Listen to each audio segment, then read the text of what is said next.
Welcome to Refeed Training Podcast. I'm Dr. Nash Jocic, PhD in philosophy, author, international speaker, fitness expert and nutritionist, and former bodybuilding champion. In this podcast, I will provide you with proven and effective strategies that will help you lose fat, build muscle, and completely change your body composition. The insights and advice I will share are grounded in scientific research and theoretical knowledge, but more importantly, they are drawn from my own experience as well as the experiences of my clients over the past 4 decades. So let us dive into today's topic. Hi guys. Today I want to talk about something very interesting, and this is the subject of glycogen. So the question that I want to ask is, do you exclusively need carbs in order to replenish glycogen? So are carbs the only macronutrients that you should consider replacing glycogen? As we all know, it's very common that people rely on carbohydrates mainly because they believe that they need a lot of carbohydrates in order to replenish glycogen. So in order to be able to perform with high intensity. Now, clearly glycogen being a stored carbohydrate through long chain glucose molecules within the muscle tissue is responsible for high-intensity contractions. And clearly, if our body is full of glycogen, if glycogen is replenished, we will be able to perform exercises with much higher intensity, meaning we will be provoking more protein synthesis, meaning more muscle tissue. Now, that belief that glycogen is made primarily from carbohydrates literally leads people into delusion that carbohydrates are almost essential in our diet. You are very well acquainted with the very common case that most of the guys in the gym, even good-looking big guys, successful, let's say, serious bodybuilders, don't look in shape for most of the year. They only look in shape before the show, a few weeks, during the show time, and after that they just bulk up, they put a lot of weight. So most of them are actually fat during most of the year. My question is, do you really want to look like that all year round? Or maybe you want to be tight, in very good shape for 12 months every year. I'm not saying you should be shredded, and I'm not saying you should be cut to the bone as on the show, competitive shape. But I'm talking about tight, good-looking physique throughout the year. So if you are interested in that type of physique during the year, I think this video will be very beneficial for you, because I will try to dispel the myth of carbohydrates and their high consumption in the case of majority of bodybuilders. There is a countless number of individuals that I have seen in the gyms all over my 40 years career in bodybuilding. Countless number of guys who compete, let's say, with 100 kgs, but in the off season they are 135. They are bulking. How they bulking? What is this 35 kgs of weight they put? It's not muscle. Most of it is fat and water. Now, when they prepare for the show next year or in 2 years' time, what is going to happen? What happens most of the time is almost like a rule. They end up again being 100. And then they go back to 125, 130 kgs in the off season. And next year, they're again 100 kgs on the stage. And that goes up perpetually, year after year after year. And then most of them, when they stop competing, they end up being 130 or more, even more. So this is very unhealthy. And I believe that one of the reasons is misunderstanding the role of macronutrients in formation of glycogen. So again, do you exclusively need carbs to replenish your glycogen stores? Now, I would like to remind you that in 70s and 80s, the common practice among top bodybuilders was to eat low carbohydrate during the off season and then lower those carbohydrates even further, good 3 to 4 months before the show, in order to get in top shape. So that was the common practice in 70s and 80s, also in 90s. And I also did the same thing. So, for example, some of the most famous bodybuilders who follow low-carb diet, especially before the show, were famous Arnold Schwarzenegger. Arnold would eat high protein, medium fat, very low-carb diet 3 to 4 months before the show. And this is how he managed to end up big, full, but ripped on the stage. But Arnold wasn't the only one. Another guy who used to, another famous bodybuilder, Mr. Olympia, clearly Frank Zane, also advocated a diet which is lower carbs, but his diet was high fat, high protein diet, but again low in carbs. Then you have a famous Serge Nubret, who was one of the most aesthetically pleasing physique. Serge Nubret was known to eat very high amount of meat, especially horse meat. I had a video on that. And Serge would be on a very low, zero carbs during his cutting stage, which will be good 3 to 4 months before the show. And Serge Nubret also, as Frank Zane and Arnold Schwarzenegger, followed that zero carb or very low carb diet before the show. Another guy from those days was the great Robbie Robinson, who was famous for extremely thick muscles, fullness, separation, conditioning, as you can see on these images. And Robbie Robinson was also advocate of high protein, high fat diet, very low carbs. Now, this is 70s and 80s, right?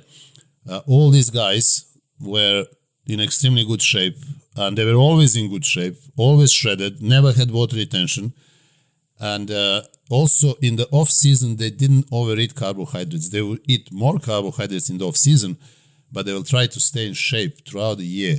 This is why they would achieve tremendous conditioning, which is clearly not easy to see nowadays, because most of the bodybuilders, top bod professionals, are not even close in that shape as people were in 70s, 80s, and also 90s. Now there are other guys who also follow high protein, high fat, very low carb diet, like for example Dave Palumbo. Then famous Dorian Yates would also dramatically reduce carbs before the show for good 3 to 4 months. He would slowly cut down carbs and then focus on carbs only around his training session. So some before, some after, but not too much. Dorian was known not just to be extremely big, but also extremely cut and dry. And I spoke to him. I know him very well. And he said to me that he was mainly playing with carbohydrates and lowering them down before the show in order to achieve that tremendous conditioning. Not many people had that as him, although other guys are very good, but he was especially well conditioned. Then you have also Jay Cutler, who would eat a lot of carbs in the off-season, but then before the show, he would cut carbs down. So bodybuilders in 70s and 80s especially, but also in 90s, not all of them, but in 90s, they relied on low carbohydrate diet in order to get in shape. Now, I was also another bodybuilder who followed a low carb diet, and as you can see on these pictures, I was in great shape on the shows. My carbohydrates would go down. I would be sometimes on zero carbs for 3-4 days, and then maybe the 5th day I would carb load. I would refeed on carbs, maybe about 200 grams of carbs, and they would carry on again and again in order to get in top shape. So what happens after that, when people started using more insulin, people started eating more carbohydrates even before the show. So nowadays, bodybuilders are having completely different strategies, and this is why they end up with extended bellies and water retention, and never in as good condition as people were in 80s and 90s. So you can check that, you can see that. So it's always about those carbohydrates. The main reason why people believed in them so much is that people thought that eating tons of carbs every day, like 500, 600, 700 grams of carbs, is absolutely necessary for replenishing of glycogen. Now, let's go to glycogen.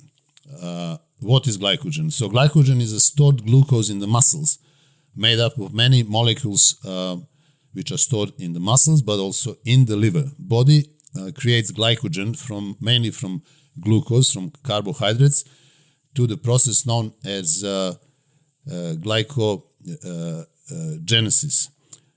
But this is not the only source of glycogen. Carbohydrates are not the only source of glycogen. I will break it down in a minute. So how do we store glycogen? When we exercise, especially with high intensity, we burn glycogen in the muscles, and that glycogen has to be replenished. So muscles contain around, in average person, let's say 200 pounds average bodybuilder, contains around 500 grams of glycogen within the muscles, and also another 100 grams in the liver. So you have glycogen in the muscles, but also you have glycogen in the liver.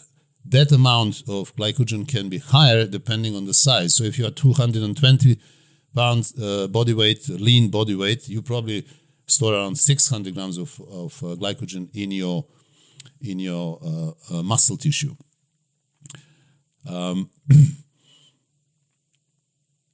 Now, how do we burn that glycogen?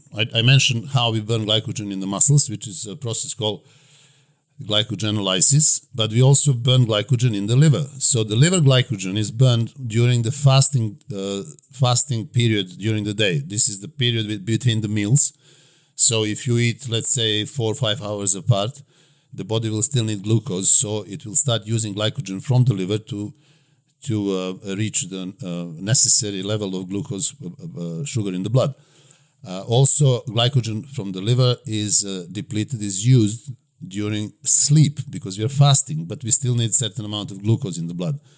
And this is when the liver glycogen is used. But predominantly, what concerns bodybuilders, us, is that glycogen within the muscle tissue.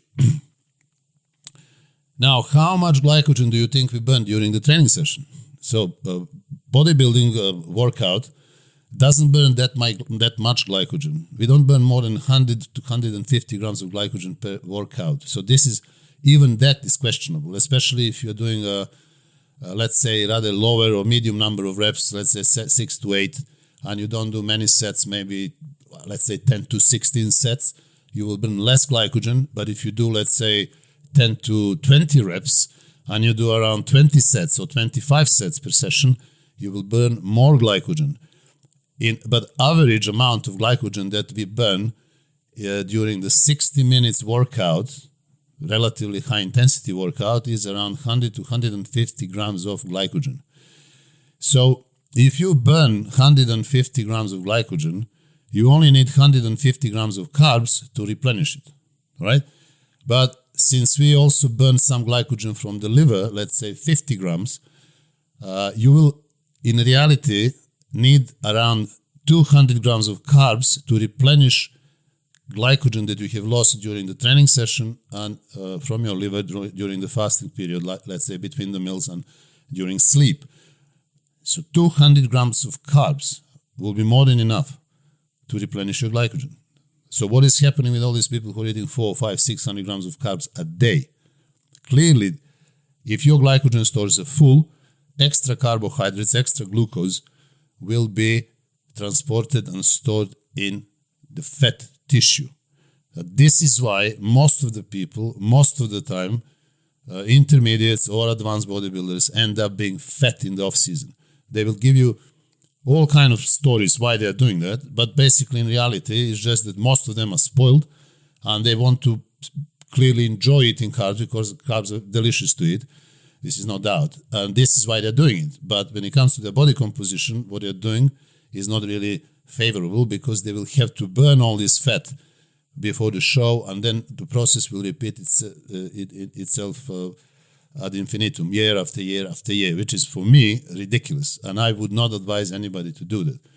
I would like you to stay in shape year round. So not to be good looking 1 or 2 months during the year and then you get fat, apparently bulking. No, you're not bulking. You're just getting fat in the off season. So that's it, period. Now, I explained to you how we store glycogen from carbohydrates. This is the classic story, and this is true. So if you eat carbohydrates, this is going to happen. But this is not the whole story. The whole story is that we also store carbohydrates from protein and also from fat. And this is happening via the process called gluconeogenesis, which happens in the liver. So if you need glycogen and you don't eat enough carbohydrates, or you don't eat carbohydrates because you're deliberately cutting them down in order to burn all body fat, in order to keep your insulin down, you will still end up with certain amount of glycogen in your muscles, which will allow you to carry on training with high intensity and end up big, full, tight, ripped on the stage. I have trained personally, and my own expert. I trained, for example, with Brian Buchanan, who did very little carbs before the show, and he was so big and full that this is beyond imagination. One had only to be with him and train with him to understand how big you can be, even eating maybe 50 grams of carbs before a few weeks before the show. So where that glycogen came from in Brian's case, in my case, in Arnold's case, in Serge Noubre's case, when they don't eat carbs. If we don't eat carbs, we don't have glycogen. True? This is the common story. But this is not true, because glycogen can be also stored from protein and fat via the process called gluconeogenesis.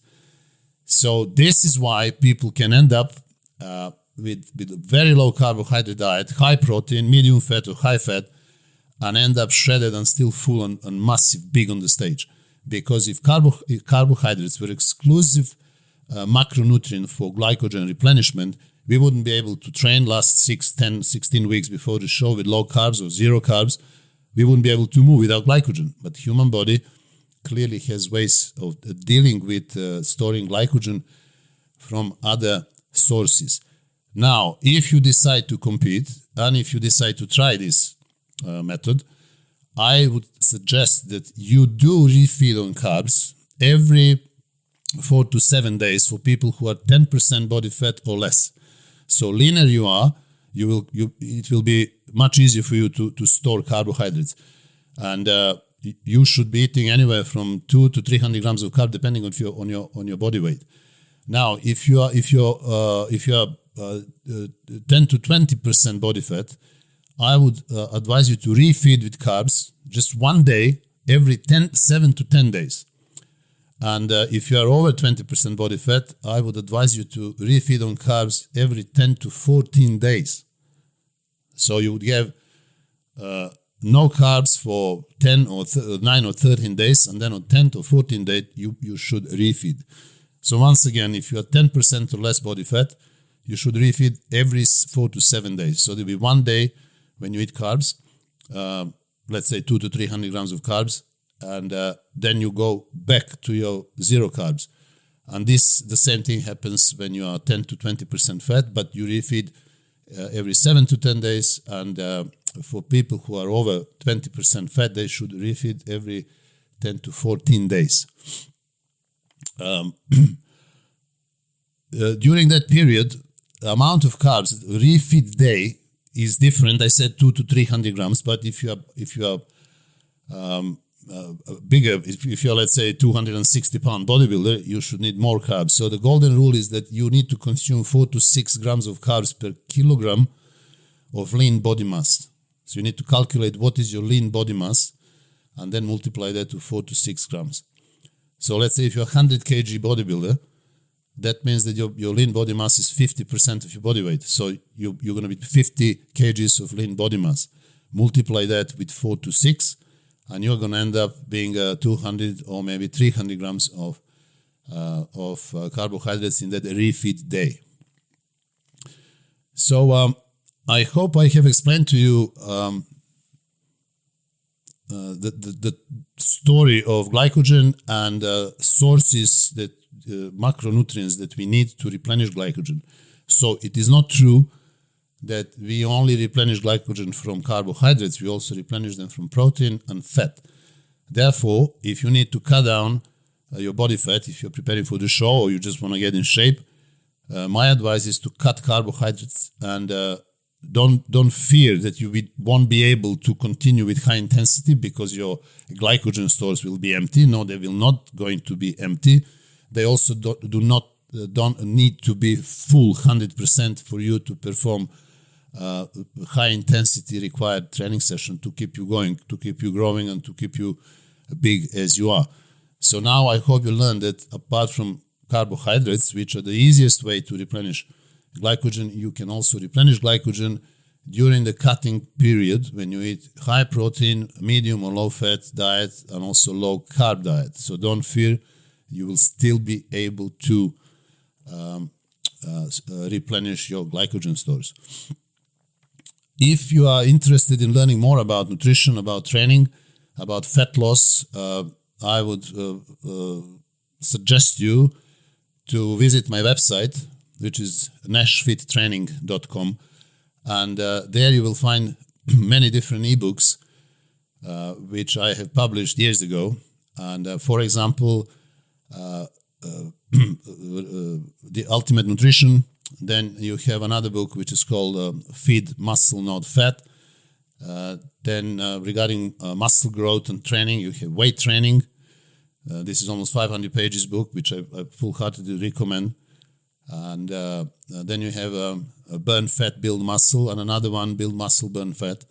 So on that website, on my website, nashfittraining.com, you can find all these ebooks which will help you to educate yourself and understand the game you are in. And it will help you dramatically to improve your muscle building and also fat burning, and to stay lean year-round, because this is the most important thing. You want to be lean. If you want to be healthy, number one thing is you have to be lean.